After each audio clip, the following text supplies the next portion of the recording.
जय माता दी। आइए सुनते हैं गुप्त नवरात्रि की 10वीं महाविद्या माँ कमला की यह कथा।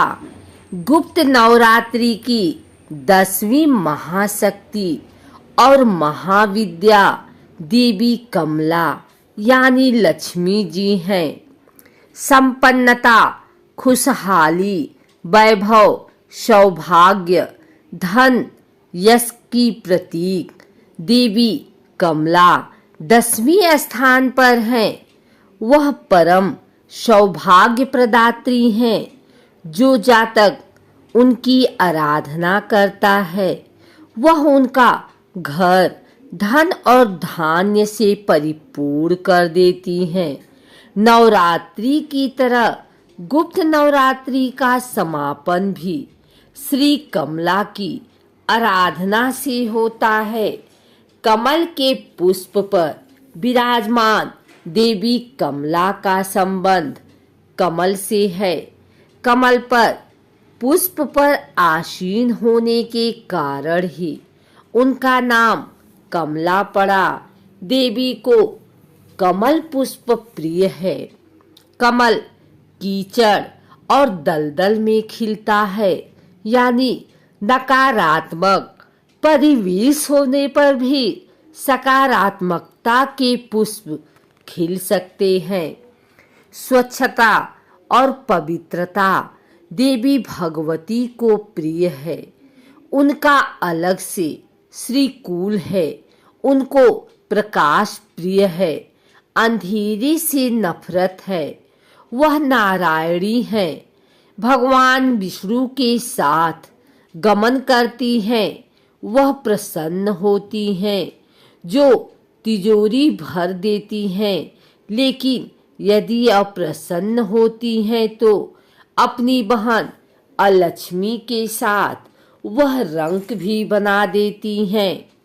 देवी की आराधना तीनों लोकों में दानव, दैत्य, देवता तथा मनुष्य सभी करते हैं।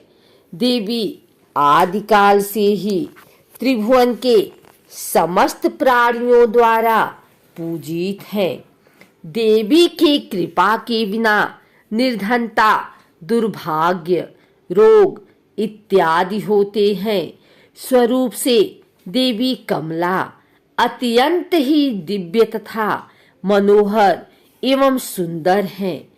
इनकी प्राप्ति समुद्र मंथन के समय हुई थी तथा इन्होंने भगवान विष्णु को पति रूप में वरण किया था।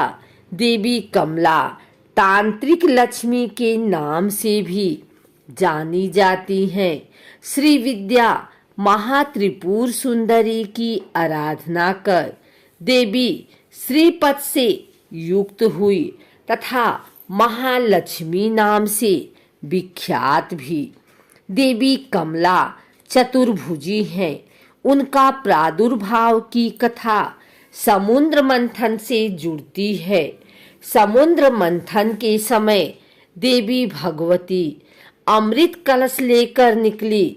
दिवाली इनका महापर्व है। 10 महाविद्या में कमला देवी की आराधना के साथ गुप्त नवरात्रि संपन्न होते हैं। वस्तुतः वही अन्नपूर्णा है।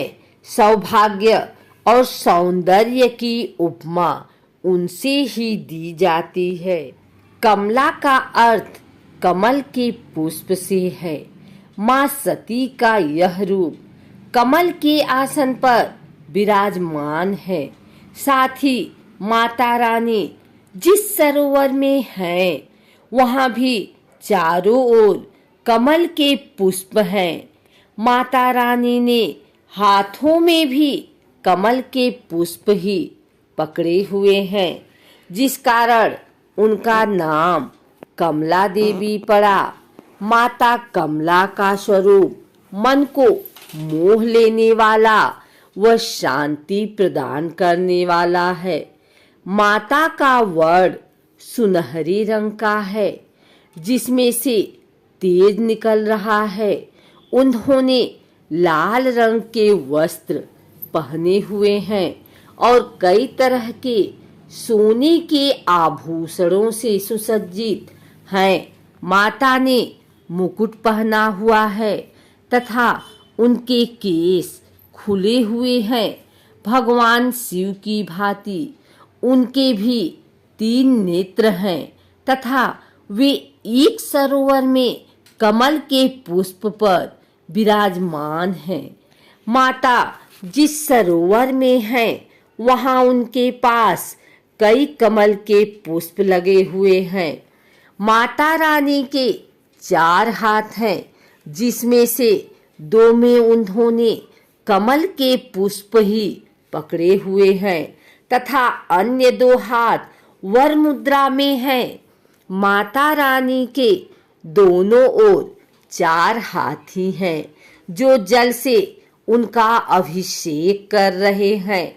माता रानी का यह रूप अपने भक्तों पर सदैव कृपा करने वाला और उनकी सभी इच्छाओं की पूर्ति करने वाला माना जाता है।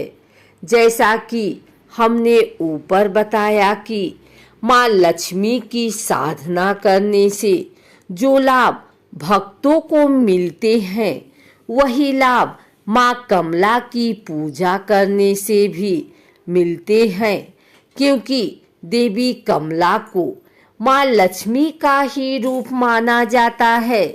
इसलिए जो भी भक्तगण माँ कमला के रूप की पूजा करते हैं उनकी व उनके परिवार की आर्थिक स्थिति पहले की तुलना में बेहतर होती है। उनके परिवार पर आया आर्थिक संकट दूर होता है तथा व्यापार में उन्नति देखने को मिलती है। व्यक्ति विशेष के सुख व वैभव में वृद्धि देखने को मिलती है तथा आर्थिक रूप से छाए संकट के सभी बादल छट जाते हैं।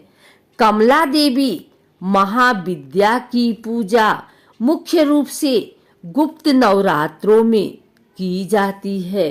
गुप्त नवरात्रों में माता रानी की 10 महाविद्याओं की ही पूजा की जाती है, जिसमें से अंतिम दिन महाविद्या कमला की पूजा करने का विधान है। माँ कमला को अपने गुणों के कारण सभी देवियों व महाविद्या में सर्वोच्च रूप माना जाता है। माँ कमला से संबंधित रुद्रावतार कमलेश्वर महादेव हैं।